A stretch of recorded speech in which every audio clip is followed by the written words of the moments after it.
Guten Erev Shabbos. It's Ephraim Schwartz calling you here from my shul, set up so beautifully from Rosh Hashanah, Aaron Kodesh over there, my seat, Chitza, and me. Wishing you a happy new year. Welcome to 5,782 from creation. That's right, 5,782. Right, Tuf Shin Pei Beis. And Tuf Shin Pei Beis, I told my shul, somebody had told me that what's Tuf Shin Pei Beis stand for? Tuf Shin Pei stands for Tehei Shnas Feelin Besser. We should feel better. I said, you know what? It'll be Tuf Shin Pei Beis that will be feeling better. If it's Tuf Shin Pei Beis, we're fearing better.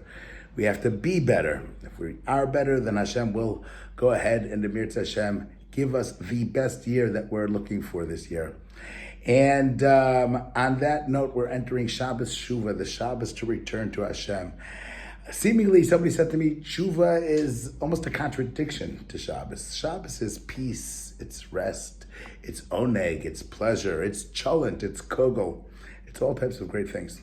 Shuva, Ashamnu, Bakadnu, Gazamnu, regret, charata, thinking about the sins, thinking about the terrible things that we've done, right? Resolving, making a figure, confessing those sins, resolving not to do the terrible things again. It's almost like I need a Shabbos to get away from the tshuva, almost from the difficult process. However, the Shabbos Shuva it's a different type of experience, and it really gives us an appreciation of what Shuva is. I wrote in my weekly email, I said, we always read the shortest Parsha's Vayelech this year, around Yom Kippur, or sometimes it's Nitzavim Vayelech, but because Shuva is a very short and easy process. I spoke in Rosh Hashanah, I saw an incredible, just to give you a sense of how short, how easy it is. I saw a fantastic idea. Somebody had asked Reb Dov Landau a question, halacha. He said, if somebody is, God forbid, drowning, you're in the sea, your boat's sinking, you're drowning and you're swimming and swimming, trying to get to the shore, but you realize you're not going to make it to the shore. It's too far away. And you have no kayach, you have no energy left. What should a person do? What's better for a person to do in that type of situation? And you can extrapolate that to any type of situation. Do I use my last bit of, let's say, 5 minutes of energy to go ahead and to just keep pushing and pushing and pushing and trying to get to that shore and swim and swim and swim? Or perhaps, maybe on the other hand, right, a person should just accept their fate. They should calm down, make themselves calm, think about their averas, say vidui, say kriya shema, think about everything that you need to do tshuva shlema, do it, and that way, at least you died, you didn't die in this frantic frenzy of trying to stay alive. And that was the question that he posed him.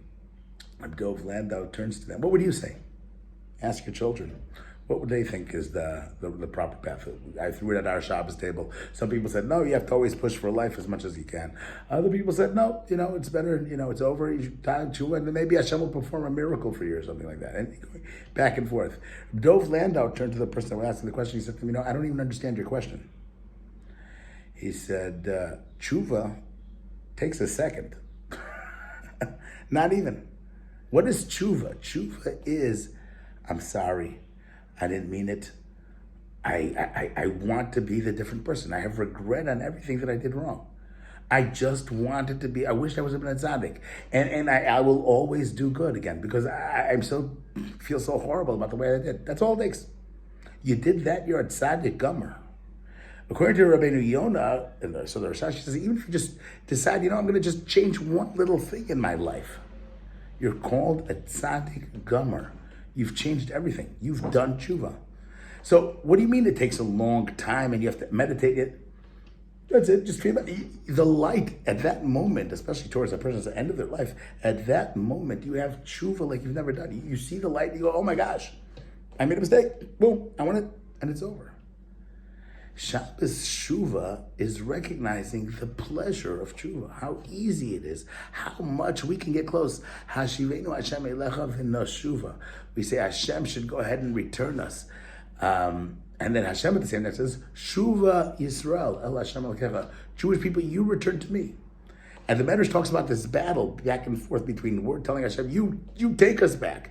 And Hashem telling us, no, you come to me. You take the first steps.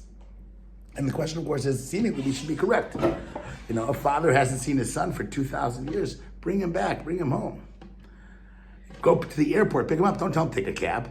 Don't tell him you pay for the... Why is Hashem telling this? And we learned this Sefer in my shul, the Eim Habanim Samecha. He tells us such an unbelievable idea. He says that the first redemptions that we had were compared to a nekeva. Hashem is redeeming us as if he's a nekeva. What's a nekeva? A nekeva goes through a lot of pain before childbirth. It says, Isha ki tazria v'yolda zachar. A woman goes ahead and it becomes impregnated and she gives birth to a boy. So a woman has tremendous pains in childbirth, and then what happens? She has a zachar. Boom, there's redemption. Right? The problem with that is that a woman will then become pregnant again and go through the entire process again and again and again. So when the Isha is ki sazria, when the woman is sazria, right? Then then it's just going to go ahead and be a repeated process. What Hashem wants is the opposite for it to take place. Then you're giving birth as if you're giving birth to a nekeva. Right? When does a person have, the Gemara tells us, how does a person get a nekeva and how does a person give a zachar? Which is when a woman goes ahead and does the first act, her ovaries go ahead and produce the egg first, right? Before the man, right? So then it's going to go ahead and be a zachar. If it's the opposite, the man is first, his zera is in the woman, then the opposite takes place. Then the woman becomes the zachar. Then the nekeva is born. The zachar is the one that makes the first step, then it's going to be in the nekeva. Then it'll be a childbirth that happens again and again and again. If on the other hand, it's Isha ki sazria, right? If the woman does the first step, if we take that first step and we make it, then it'll be a redemption that will be a zachar. A zachar will never give birth. As much as he tries again, it's a one-shot deal. He's born and that's it. Hashem wants the redemption to be forever.